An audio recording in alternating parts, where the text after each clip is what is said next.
Good morning, students. Myself, Professor Sandeep Burkane, Department of Accountancy, Shankar Narayan College, Bhayandar.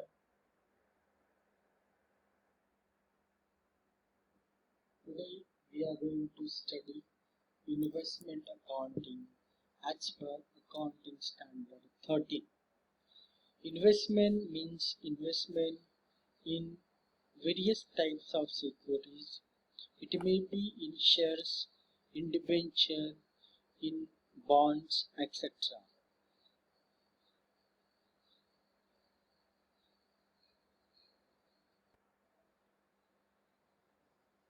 Basic concepts. Types of investments. Securities purchase may be of two types, that is fixed income bearing investments or variable income bearing investments. Fixed income bearing securities. In this, interest is the fixed income. Fixed income securities, example, preference shares, government securities, debentures, bonds, etc. earn fixed rate of interest at fixed intervals.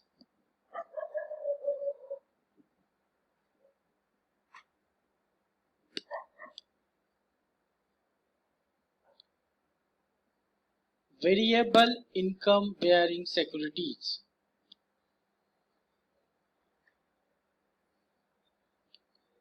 Variable income bearing securities, example, equity shares do not earn fixed rate of dividend, as dividend is depend upon the profitability of the company. More profit, more dividends, and vice versa.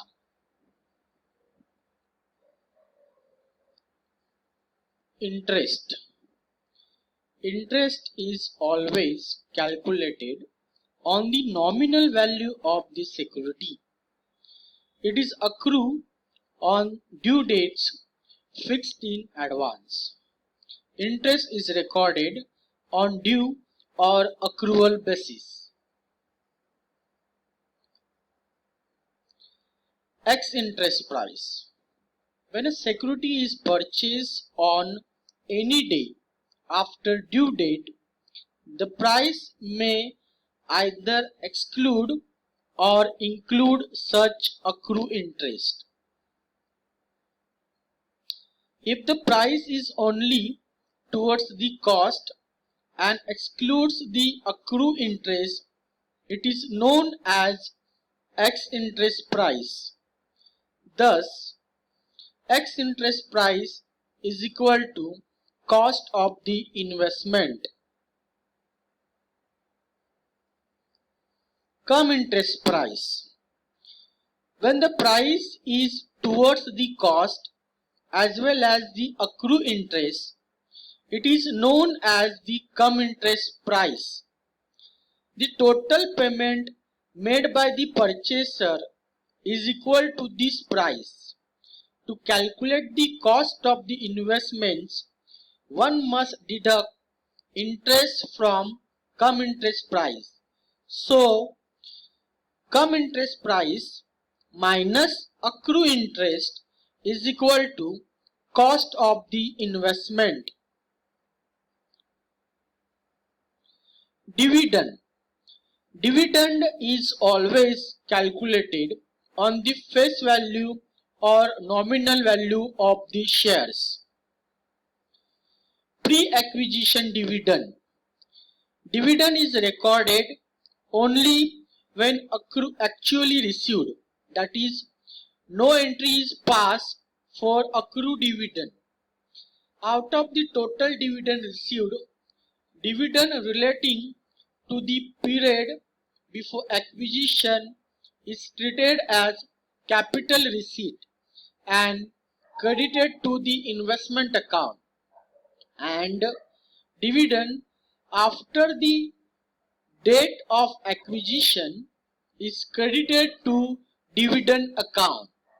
For example, if XYZ Limited pay a dividend on 30th September 2019 for the year ended 31st March 2019, dividend on shares held as on 31st March 2019 will be treated as revenue receipt, income, and dividend on shares acquired between 1st April 2019 and 30th September 2019 will be treated as capital receipt. Bonus shares.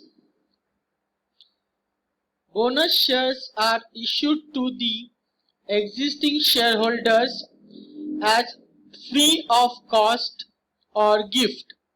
Therefore, there is no cost for the bonus shares.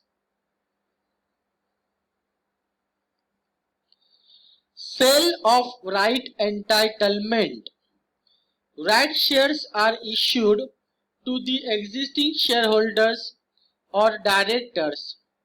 If existing shareholders opt, it will be given to them. Otherwise, it will be issued to the general public.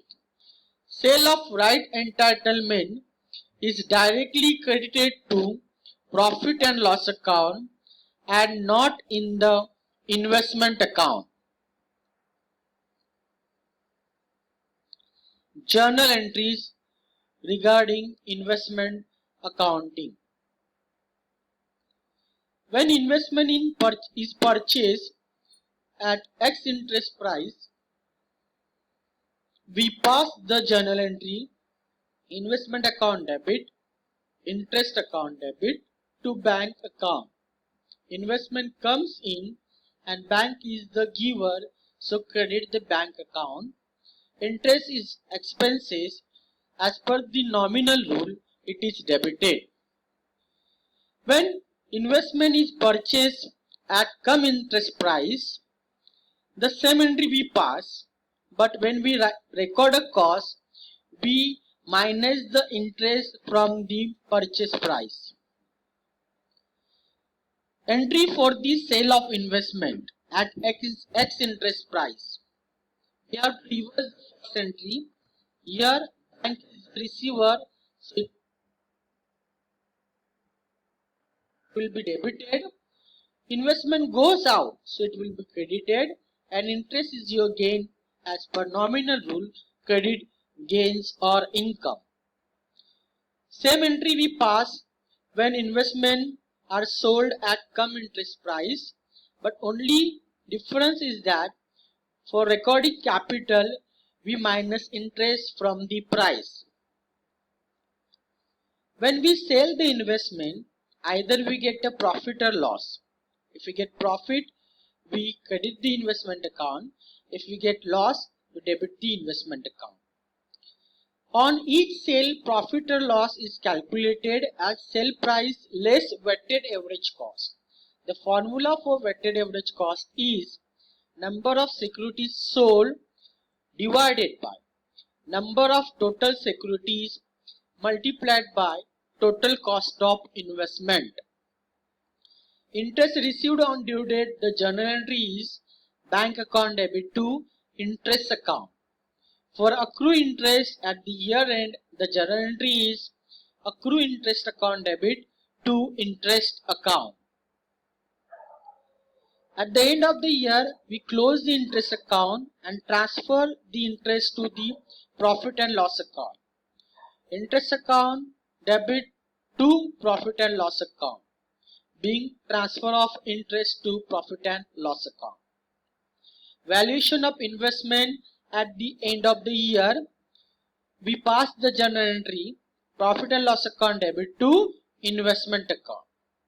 Students should note that at the end of the year, current investment are valued at average cost basis, whereas fixed assets are valued at cost basis as per the accounting standard 13. This is the format of investment account where first column is journal entry or date, particulars, nominal value rupees, income and the capital.